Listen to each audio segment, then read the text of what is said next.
Pour cette carte blanche, Citizen K est parti à la rencontre de Fodil Drissi, artiste pluridisciplinaire et engagé. Tu as récemment participé au projet Le 93 s'invite à l'Élysée en présentant ton court-métrage d'animation Grande délatée d'Espresso. Est-ce que tu peux me parler de ce film ? Ouais, c'est un film qui parle de l'éloignement au centre de la politique, qui est Paris. Et en fait, c'est un prétexte quand on est un jeune issu de banlieue et qu'on est géographiquement à 40 minutes, mais en fait éloigné par plein de soucis, de blocage personnel, de blocage de l'extérieur, de plein de choses qui nous braquent et qui nous font peur. Plus globalement, j'ai l'impression que la périphérie constitue un peu un fil rouge dans ton travail. Est-ce que tu peux me parler de ton rapport avec la banlieue parisienne ? Moi, je suis né, j'ai grandi en banlieue, j'ai détesté ça. Ça m'a terrorisé. Toute mon enfance, je me projetais des années plus tard en me disant ok, qu'est-ce que je ferais ? J'étais très stressé par le futur parce que je suis l'aîné, parce que j'avais une espèce d'obligation de réussite comme ça. Et en fait, je voyais des jeunes de 20, 30, des mecs de 40 ans qui étaient bloqués au même endroit pendant des années. Et ça m'a angoissé. Je me suis dit que je pourrais jamais rien faire de ma vie et que je resterais bloqué là. Je me suis enfermé dans un espèce de monde imaginaire. J'ai dessiné, j'ai regardé des films d'animation, j'ai créé des choses. Puis je suis parti pour des études parce que j'avais pas les moyens de me payer des écoles sur Paris, parce que j'avais pas le bagage culturel et social pour entrer dans les écoles publiques. Et en fait, je suis parti en Belgique, je suis parti au Japon, je suis passé par le Luxembourg, on m'a offert une bourse. J'ai voyagé un peu comme ça et en fait, en rentrant, je me suis rendu compte à quel point j'aimais la banlieue. Et à quel point en fait j'étais attaché aux gens. C'est plus la contrainte du lieu est surplombée par l'amour que j'ai pour les gens et leurs histoires. Et l'énergie et le mélange et tout ce que je retrouve pas ailleurs. Et en fait, j'ai jamais retrouvé ça ailleurs. C'est vraiment un attachement très fort. Ce lien avec l'urbanité en général, on le retrouve aussi du coup dans ta créativité.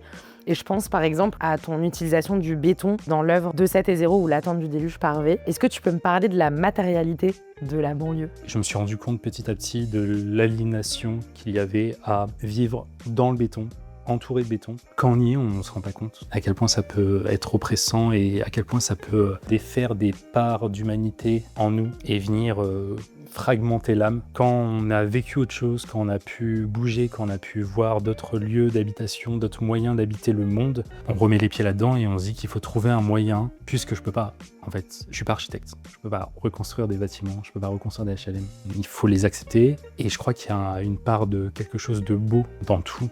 Et il suffit de trouver un angle. Et d'ailleurs, en lien avec ça, il y a toujours un moyen, même avec quelque chose qui peut paraître sinistre, de ramener de la lumière. J'ai pas envie que les gens acceptent juste bêtement leur situation.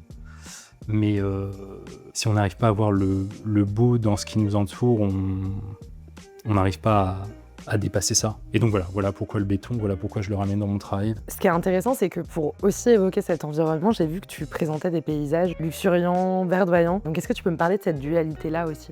Il y a 2 ans, on a vécu des émeutes en banlieue. J'ai passé quelques nuits dehors à essayer de comprendre ce qui se passait. J'avais une idée de la colère suite à la mort de Naël, suite à plein de choses. En fait, il y a eu une explosion de colère. Et en fait, en sortant, je découvre que les jeunes, en fait, sont très jeunes. Donc, je suis assez marqué par ça. Donc voilà, avec des potes, on sort, on essaie de leur parler, de les raisonner, de leur dire qu'on va trouver des moyens de discuter. Ne pas défaire les liens qu'on a tissés avec Paris, avec les institutions et avec les bénévoles et avec la culture en fait, parce que c'est vital pour nous. Ça continue à dégénérer. Moi, je suis épuisé, donc je rentre chez moi, je dors. En ressortant, on a un tout petit parc, bout de verdure autour de chez nous. J'y vais et en fait, je me rends compte que tout a été piétiné. Et de tout ce que j'ai vécu à ce moment-là, c'est ce qui m'a le plus affecté. C'est vraiment, je me suis dit, les jeunes, j'ai pu leur parler, mais ces êtres vivants-là, ces plantes, ces choses qui m'étaient chères sans que je me rende compte, et ben en fait, elles sont mortes et j'ai rien pu faire.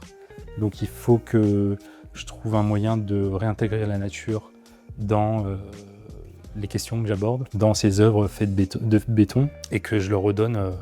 En fait, que je les agrandisse, que je leur redonne du respect, de la valeur. Comme d'habitude, c'est un prétexte en fait pour pouvoir créer quelque chose de beau et pouvoir en parler aux jeunes autour de moi et aux moins jeunes. En fait, à ce moment-là, je me suis rendu compte on fait tous partie de l'univers, mais en banlieue, on a un peu moins conscience qu'on en fait partie. Je voudrais aussi parler de ton rapport à la couleur. J'ai vu que tes œuvres précédentes étaient très très colorées et depuis peu tu sembles être passé exclusivement au noir et blanc. Tu peux me parler de cette transition-là? Je me suis rendu compte que le noir et blanc, en fait, sur le moment, je n'ai pas décidé.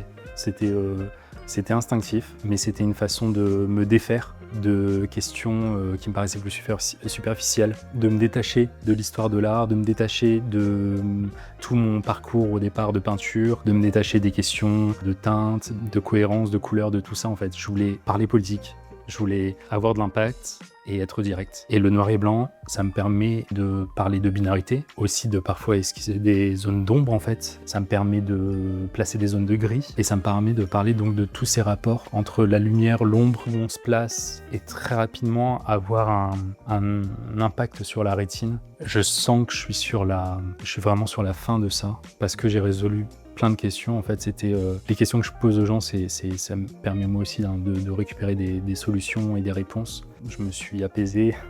C'était une période un peu de colère. Et je me suis rendu compte aussi à quel point j'avais de la chance de pouvoir tout retranscrire tout ça en fait visuellement. C'est aussi ça mon travail en fait, c'est de me rendre compte à un moment que j'ai cette chance-là, que je me suis offert la possibilité de partir, de trouver des moyens d'expression et que j'ai encore plein de gens dans ma famille, autour de moi, en banlieue, mais en fait plein de gens même autour, dans le nord de la France, parce que j'y vais souvent, parce que j'ai une partie de ma famille là-bas, le bassin minier, tous ces endroits où parfois les gens n'arrivent pas à exprimer simplement toute la colère qu'ils ont face à des injustices.